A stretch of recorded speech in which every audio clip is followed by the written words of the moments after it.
আলাইকুম এভরিওয়ান। গ্রামীণ স্বাদের রান্নার পক্ষ থেকে আমি রেশমি চলে আসছি আরও একটি রেসিপি নিয়ে। আজকে দেখাবো পুঁই শাক ভাজি করা। সো সাথে থাকুন, দেখতে থাকুন। দেখুন, পুঁই শাক নিয়েছি।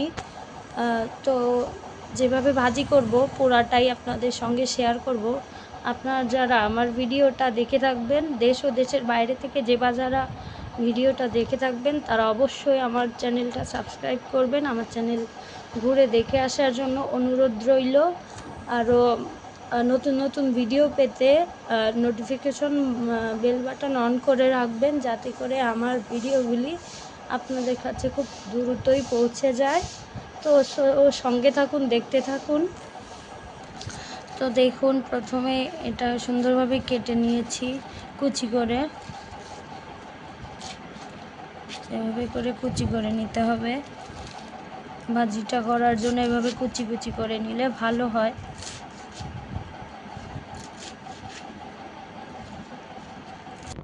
এই যে কুচি করে নেওয়া শেষ হয়ে গেছে। এর পাশে ছোট্ট একটা আলু কুচি কুচি করে কেটে নিয়েছি। এটা দিলে অনেক টেস্ট লাগে, তার জন্য। সো হয়ে গেছে কুচি করা। এবার পরবর্তী স্টেপ দেখবেন, সঙ্গেই থাকুন। এবার দেখতে পাচ্ছেন কড়াই নিয়ে নিচ্ছি, তেলটা দিয়ে নিচ্ছি পরিমাণ মতো। তেলটা দিয়ে নিলাম, সামান্য পরিমাণের তেল দিয়ে। এবার এখানে পেঁয়াজ কুচি করে নিয়েছি, পেঁয়াজ কুচি দিয়ে নেব। কিছুটা পেঁয়াজ কুচি দিয়ে নিলাম।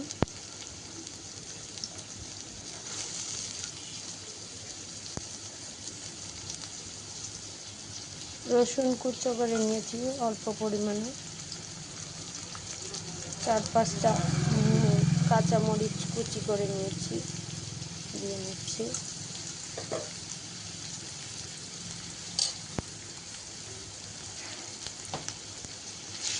দিয়ে ভালোভাবে নেড়ে চেড়ে নিব।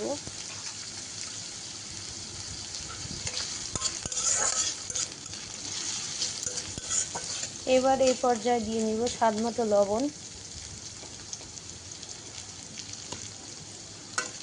সামান্য পরিমাণে লবণ দিয়ে নিলাম। এবার পরিমাণ মতো হলুদ দিয়ে নিব।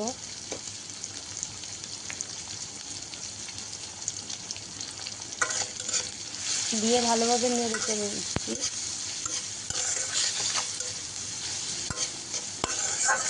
দেখতে পাচ্ছেন কত সুন্দর কালার হয়েছে।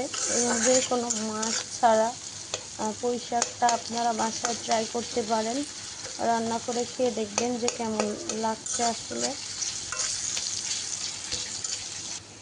দেখুন, পেঁয়াজটা ভাজা হয়ে আসছে।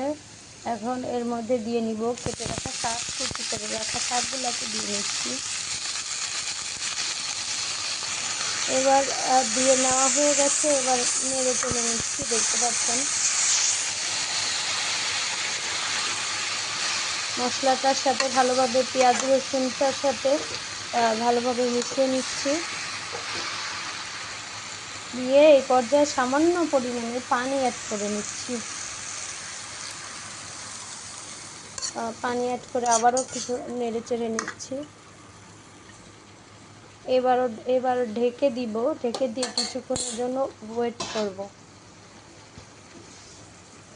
ঢেকে দিলাম, কিছুক্ষণের জন্য ওয়েট করব। এবার দেখে নিতে যাচ্ছি ভাজি। দেখতে পাচ্ছেন কি অবস্থা হয়েছে। নেড়ে চেড়ে নিচ্ছি। তো দেখুন, রান্নাটি হয়ে গেছে। কত সুন্দর, কত অল্প সময়ের মধ্যে রান্নাটি শেষ। আর ভাজিটা খেতে অনেক মজা হবে, আপনারা চাইলে বাসায় ট্রাই করবেন। এই যে পুঁই শাক আলু দিয়ে ভাজি করার ফাইনাল লুক দেখতে পাচ্ছেন। খুবই অল্প উপকরণে বাসার ভিতরে থাকলে আপনারা রেসিপিটি ট্রাই করতে পারেন, আর খুবই অল্প সময়ের মধ্যে হয়ে যাবে। সো শেষ অবধি যারা ভিডিওটা দেখছেন বা দেখে থাকবেন, তাদের অসংখ্য ধন্যবাদ জানিয়ে আজকের এই রেসিপির ভিডিওটি এখানে শেষ করছি। দেখা হবে পরবর্তী ভিডিওতে। তত সময় সবাই ভালো থাকবেন, সুস্থ থাকবেন। আসসালামু আলাইকুম।